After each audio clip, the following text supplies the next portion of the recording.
Hey guys, welcome to my channel. If you enjoy watching and want more, go ahead and subscribe. I keep things simple, helpful, and easy to understand. Let's jump in. Deleting your account data in Yu-Gi-Oh! Master Duel is a permanent choice.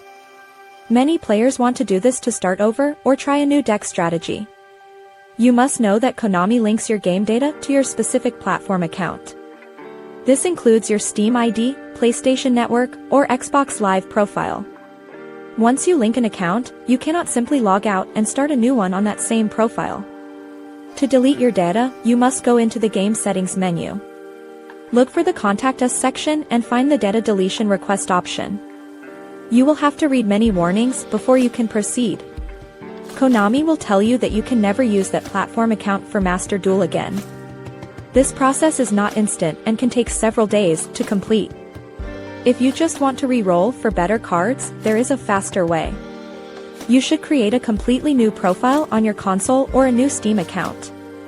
This lets you start the game from the beginning without waiting for Konami to process a deletion. Be very careful before you confirm the deletion of your main account. You will lose all your cards, gems, and progress forever. There is no way to recover your items once the process finishes.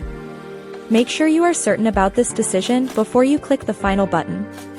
Most players find that making a new sub-account is much safer and easier than deleting their original data. Follow these steps carefully to manage your game progress and keep your cards safe while you play every day. Thanks for watching. Please like and subscribe.